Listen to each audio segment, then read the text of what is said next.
Luana Gonçalves aqui, consultora e mentora, e hoje o tema em pauta são sobre os 3 erros fatais dos treinamentos que não funcionam e também como evitá-los.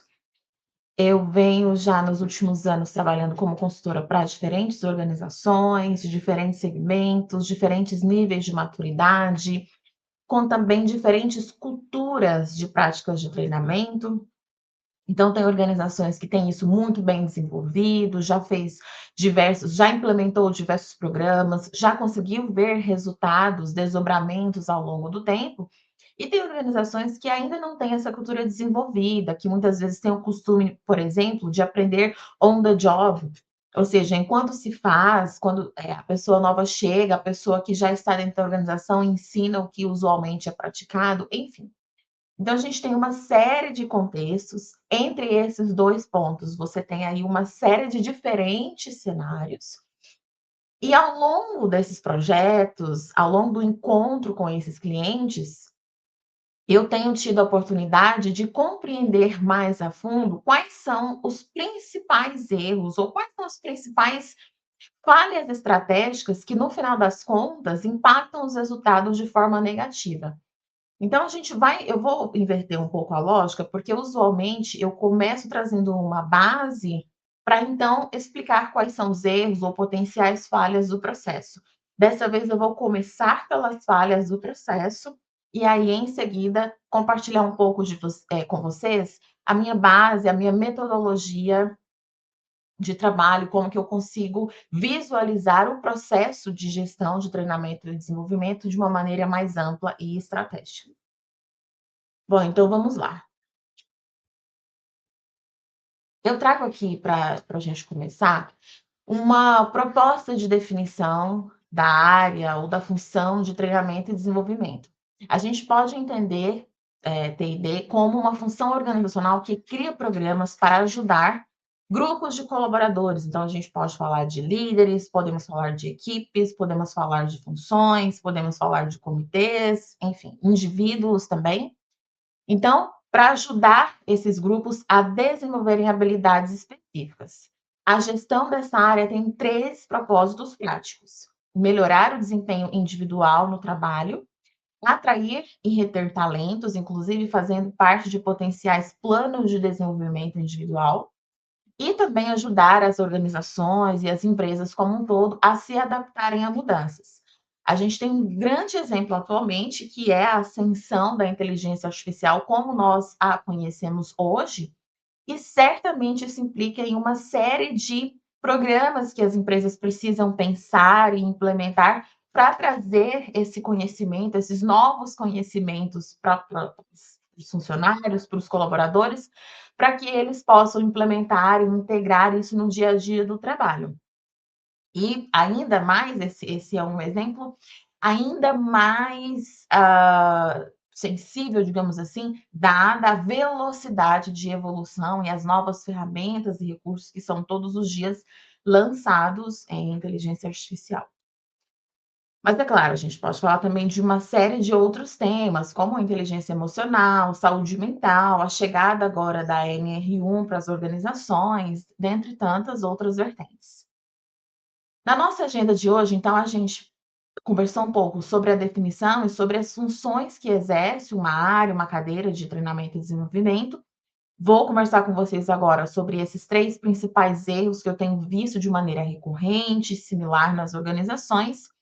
E aí a gente conversa um pouco sobre como que funciona esse ciclo, ou como, na verdade, como que eu trabalho a minha metodologia, e também uma proposta de como que a gente pode aplicar nessa cadeira uma visão de longo prazo.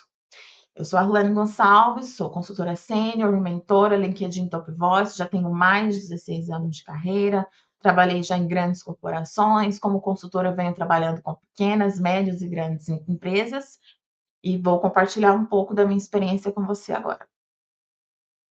Bom, primeiro erro que eu costumo identificar é não definir com precisão o público ou misturar públicos diferentes. Veja, dentro de treinamento e desenvolvimento, você tem uma série de abordagens. Então, você pode trazer palestras, você pode trazer sessões de treinamentos mais longas, como workshops de 2 horas, você pode adotar formatos diferentes, presencial, online, híbrido, dentre outros. Você pode fazer programas de desenvolvimento mais longos, então, que contenham aqui, digamos assim, uma série de workshops. Você pode adotar estratégias como mentorias. Há uma série de abordagens diferentes. Nesse sentido, quando você vai pensar aqui, um dos primeiros pontos que a gente precisa pensar nesse ciclo, no início desse ciclo, é a definição com precisão do público, ou se haverá, nesse caso, ou se há necessidade de ter públicos diferentes. Então, deixa eu passar aqui para a gente explorar isso um pouco. Como que esse erro ele geralmente pode acontecer? Bom, a gente pode ter aqui participantes selecionados sem repertório suficiente para compreender o conteúdo ou a linguagem. A gente pode ter um treinamento aquém da senioridade do participante. Então, tanto no primeiro caso, que pode ser além da senioridade ou do conhecimento, como também você pode ter um treinamento aquém da senioridade, e do conhecimento do participante. E também conteúdo sem relação com o cotidiano do participante. Então, há uma série de possibilidades aqui nesse cenário. Então, por exemplo, se a gente vai fazer uma palestra sobre felicidade no trabalho ou sobre respeito no trabalho, tanto a abordagem quanto o tema, então felicidade no trabalho, palestra e felicidade no trabalho, significam que a gente pode aglomerar um pouco mais de públicos diferentes. Ainda assim, por exemplo, se você estiver conversando, se dentro dessa palestra você tiver pessoas de escritório que trabalham aqui na cidade de São Paulo, por exemplo, e você tiver pessoas que trabalham num ambiente de fábrica no interior de Minas Gerais, você ainda vai precisar, veja, você está conversando com contextos muito diferentes. Mesmo que seja um tema amplo e que, em teoria, seja de fácil entendimento, felicidade no trabalho, você ainda vai precisar adaptar um pouco mais a linguagem, adaptar um pouco mais o conteúdo para que ele atenda esses dois cenários, compreende? Agora, se você fala, por exemplo, de inteligência emocional, aí já é uma coisa, já é uma temática um pouco mais complexa, que aí, para você conversar com o pessoal que trabalha num escritório de São Paulo e com o pessoal que trabalha numa fábrica no interior de Minas Gerais, o ideal seja que você tenha 2 sessões separadas, correto? O ideal seja que você consiga conversar especificamente com cada uma dessas pessoas, porque você está falando de situações e de contextos muito diferenciados, de cotidianos de vida muito diferenciados. Isso aqui só para trazer exemplo, mas claro, né? Há uma série de variáveis que você pode pensar que acontecem ou como acontecem dentro da sua organização. E aí a gente pode falar que às vezes acontece o treinamento ser aquém da senioridade do participante, então você vai fazer um treinamento para C-level, mas o conteúdo que você traz está muito básico, ou são de informações que eles já têm, que eles já viram, que eles já viram em outros treinamentos. E você pode também ter conteúdo sem relação com o cotidiano do participante. Então, eu já vi, por exemplo, a área de jurídico propondo treinamentos para a área de logística, por exemplo, que nada tem a ver uma coisa com a outra, porque às vezes tem conexão entre jurídico e logística, mas em muitos casos não tem. Então, acontece da pessoa pegar o mailing de toda a organização, de todas as pessoas, enviar o convite de treinamento para todo mundo e esperar que as pessoas apareçam, sem nenhum filtro, sem nenhuma seleção, sem nenhum pensamento estratégico por trás. Parece óbvio, mas isso acontece muito, né? Então aí você tem, um público frustrado.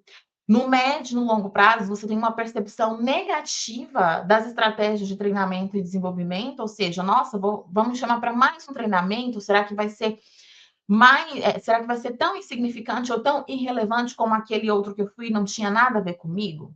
Ou seja, isso é algo que prejudica não só no curto prazo, mas que também traz repercussões negativas no médio e no longo prazo.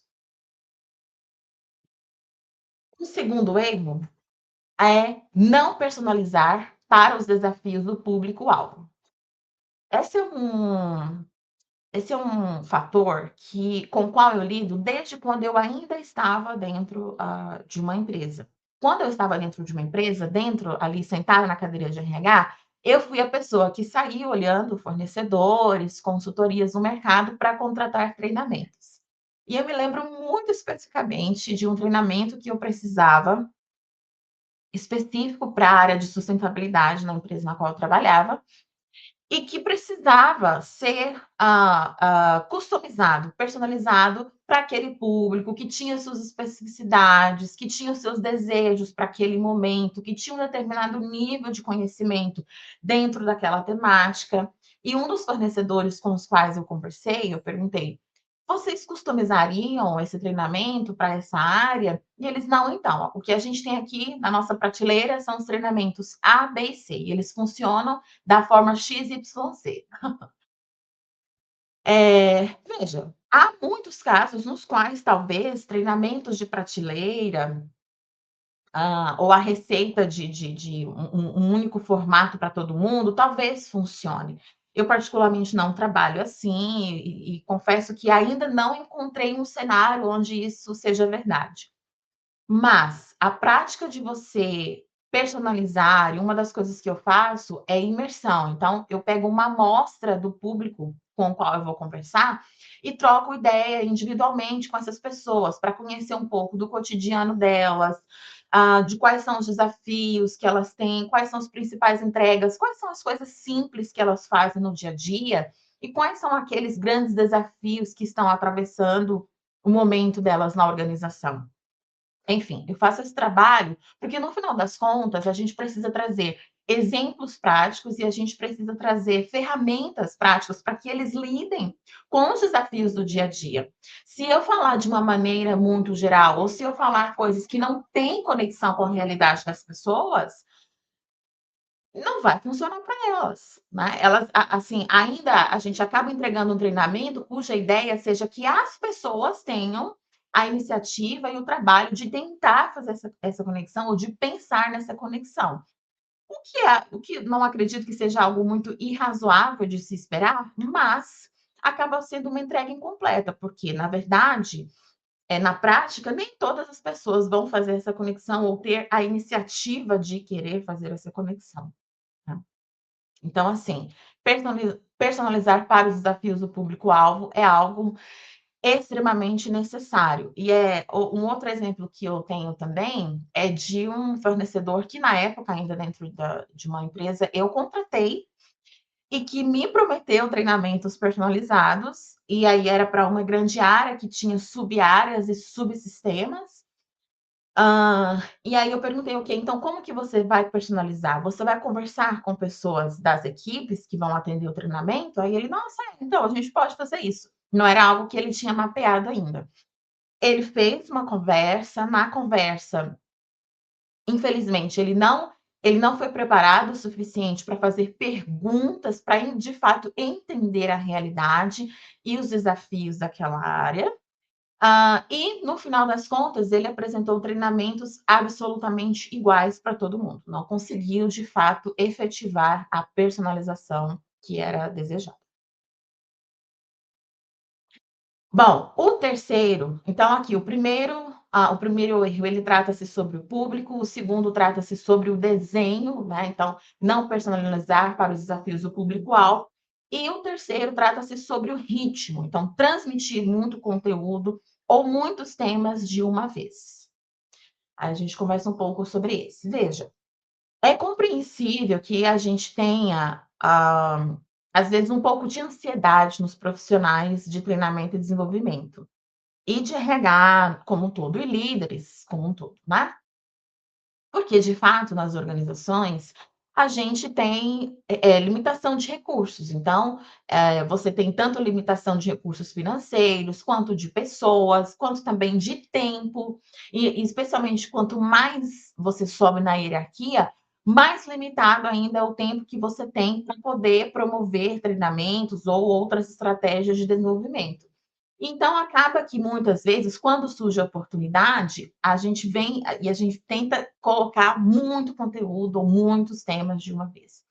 Então a gente pode ter aqui conteúdo demais para transmitir num curto espaço de tempo, dinâmicas propostas em excesso, temas complexos demais para ser explorado em pouco tempo.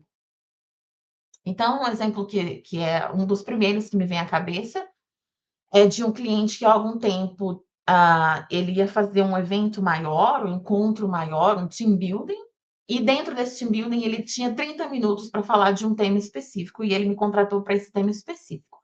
Um tema de altíssima complexidade,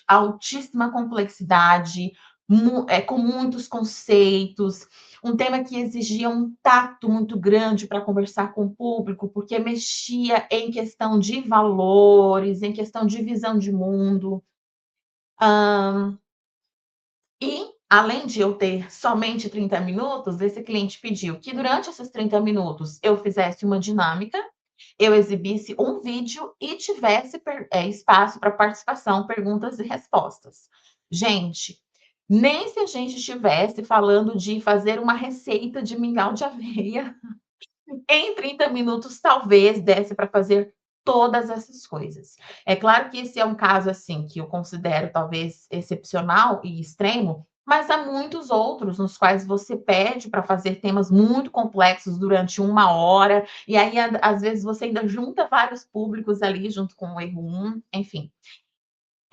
Esse é um dos erros, assim, clássicos, porque, novamente, a gente está lidando aqui com alguns dilemas, né, que é fazer a gestão dos recursos escassos dentro da organização e, ao mesmo tempo promover entregas.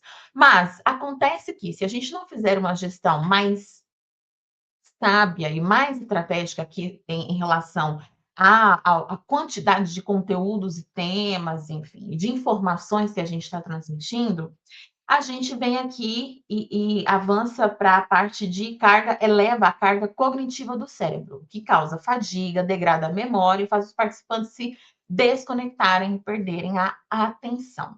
Então é bom, eu sempre gosto de ter até 3 pontos principais, até 3 objetivos principais dentro de um único tema, ou talvez dentro de um ecossistema de temas correlacionados que, eu consiga transmitir tanto o conteúdo em si, quanto também potenciais ferramentas práticas para que as pessoas consigam visualizar aquilo que está sendo compartilhado no dia a dia delas.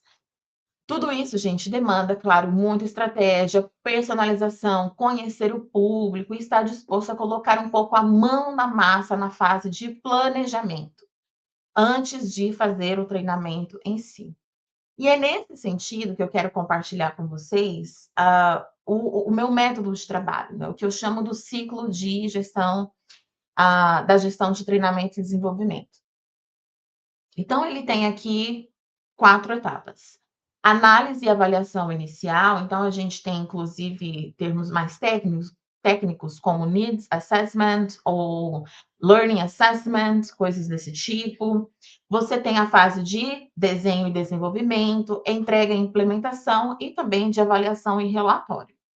Então veja, a fase inicial, que é aqui de avaliação e análise inicial, nela a gente vai descobrir o que realmente precisa ser feito. Eu já me deparei, inclusive, com casos, nos quais eu conversei ali com a pessoa contratante, seja gerente de RH, ou seja, um diretor, por exemplo, de uma área específica. Eu já conversei com diretores de áreas técnicas, de áreas de tecnologia, e o que eles trazem muitas vezes, que é o diagnóstico mental ali que aquela pessoa tem, quando eu sento para de fato descobrir com o público em específico o que precisa ser feito, eu encontro respostas um pouco diferentes. E eu já tive casos que eu encontrei respostas bem distantes, né, daquilo que a pessoa contratante imagina, daquilo que a pessoa do público, daquilo que o público-alvo de fato precisa. Então, essa fase é essencial para fazer esse mapeamento e inclusive fazer, claro, o consequente, o subsequente alinhamento, né. Então, aqui a gente vai né, levantar as necessidades de retorno, necessidades do negócio, necessidades da organização, necessidades de desempenho, necessidades de aprendizado, preferências do público.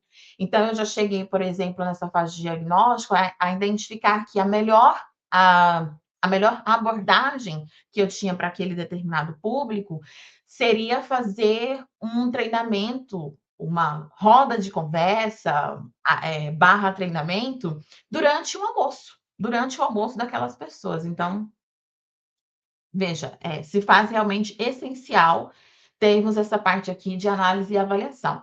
Com os resultados dessa parte, dessa fase, a gente vem para a fase 2, que é de desenho e desenvolvimento. Então, nessa fase, inclusive, a gente volta ali com a parte contratante para alinhar os achados, para alinhar os resultados encontrados e trabalhar no desenho e desenvolvimento. Então, desenvolver os objetivos que estão agora estabelecidos para esse programa, para esse treinamento, para essa palestra, para esse encontro, né? E começar a colocar esse planejamento em ação. Em seguida, a gente vem para a fase de entrega e implementação. Aí a gente vai fazer ali reuniões, acompanhamento, reforço gerencial. Uma prática da qual eu não abro mão, por exemplo, em programas de desenvolvimento, é ter reuniões periódicas, tanto com a parte contratante, que em muitos casos é o RH, são HRBPs, são pessoas da área de treinamento e desenvolvimento, área de DHO, dentre outras, e também reuniões periódicas com a liderança direta das pessoas, do público que vai ser atendido por aquele programa, porque assim eu consigo tanto manter o alinhamento em relação aos ajustes e aos feedbacks do planejamento que foi feito inicialmente com a parte contratante, quanto também eu consigo levar o feedback daquilo que está acontecendo nas sessões para a liderança direta e, ao mesmo tempo, trazer dicas e orientações de como que ela pode potencializar esse processo de aprendizagem. Isso tem se provado assim, gente, essencial. Inclusive, ao longo do processo, as lideranças diretas vão conectando esses aprendizados e os feedbacks que eu vou levando para elas, ao PDI que elas estão desenvolvendo ou que já desenvolveram com, né, os colaboradores ali, as pessoas do público-alvo. Então, realmente é algo que faz muita diferença. E aí a gente vem para a última fase, que é de avaliação e relatório. Então, aqui é a fase na qual a gente vai trazer um relato de todo o projeto, de todo o processo para clientes, para patrocinadores. Então, se eu estou numa cadeira de treinamento e desenvolvimento, é aqui que eu vou conversar com os patrocinadores do programa, aqui que eu vou conversar com as lideranças diretas do público que foi atendido, é aqui que eu vou conversar com a minha liderança direta, com as lideranças executivas da minha área, para compartilhar tanto percepções, aprendizados desse projeto, quanto também a avaliação quantitativa e qualitativa que nós teremos feito ao longo desse projeto, ao longo desse programa, para demonstrar os resultados. E muito importante, que aqui a gente faz um PDCA, né? E a gente faz uma gestão de projeto de fato, de forma que esse conjunto de informações que a gente tem aqui na fase 4 vai retroalimentar, vai realimentar os próximos ciclos de treinamento e desenvolvimento, os próximos programas, as próximas semanas de saúde mental, semanas de felicidade no trabalho, semana de igualdade de gênero, semana disso, semana daquilo.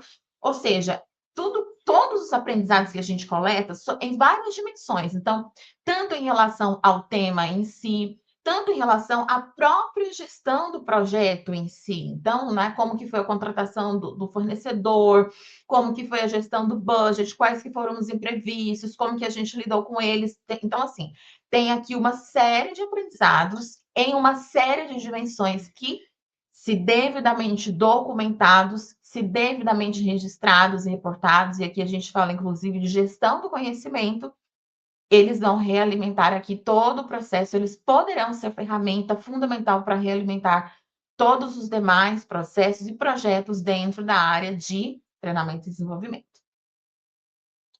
Claro, gente, aqui eu fui bastante, assim, sucinta, né, no dia a dia, ó, essa metodologia que eu adoto, ela é bem mais ampla, tem mais detalhes, tem mais, subetapas, enfim, enfim, algumas outras vertentes, mas de maneira bem sucinta, é isso que eu queria compartilhar com vocês nesse momento. E aí a gente vem para a parte de pensar e de trabalhar T&D com visão de longo prazo. Uma das, digamos assim, um dos maiores desafios é que, novamente, a gente precisa conciliar a escassez de recursos, as demandas, que as áreas trazem, que muitas vezes são muito, em cima da hora, querem resultados e entregas de longo prazo, enfim. Então, aqui, novamente, a gente precisa juntar aí a área de treinamento e desenvolvimento, de DHO, a gente precisa juntar os HRBPs, a gente precisa juntar aqui o cérebro estratégico de RH e também das lideranças das áreas para estruturar algo que contemple as necessidades pontuais e que também enxergue um panorama de mais longo prazo, porque senão muitas vezes a gente vai ficar apagando ali os incêndios ou os famosos BOs, e não vamos conseguir desenvolver de fato as pessoas no longo prazo e nem ter uma visão de resultados e desdobramentos de longo prazo daquilo que está sendo feito. Então a gente precisa fazer aqui procurar esse equilíbrio. Então a gente precisa se concentrar na aquisição de habilidades e conhecimentos, que se relacionam diretamente com as tarefas específicas, e também precisamos, né, trabalhar aqui o processo contínuo em andamento, que abrange o crescimento de carreira mais amplo, tipicamente voltado para oportunidades futuras. Essa parte, representa uma mudança mais cultural e possui um prazo, de longo retorno para a organização. E aqui a gente pode juntar uma série de ferramentas para dar base para essa abordagem de mais longo prazo. Então, a pesquisa, o diagnóstico de cultura, caso a organização tenha, pesquisa de clima, caso a organização tenha. E aí, se você tem pesquisas específicas, às vezes você precisa, por exemplo, ter uma pesquisa de cultura específica dentro de uma comunidade que a organização gere, ou dentro de algum outro ecossistema conectado à organização. Aí é a hora da gente juntar todos esses People Analytics e outros dados e outras informações que possam somar às decisões e a um plano estratégico de desenvolvimento de longo prazo. Resumidamente, então, gerir treinamento e desenvolvimento é buscar pela coerência entre quem está na sala e quem realmente precisa do conteúdo, entre o que se ensina e o que a rotina e a função exigem, e entre o volume do que se entrega e o que o cérebro de fato retém e pode reter. Não é um desafio fácil, ninguém nunca disse que seria fácil, mas se feito com cuidado, se feito com expertise, conhecimento e disponibilidade de colocar a mão na massa, eu tenho certeza que sim. Eu tenho visto que sim, a gente pode chegar a resultados realmente transformadores, necessários e de impacto para a organização. Bom, por enquanto é isso e a gente se vê nos próximos vídeos.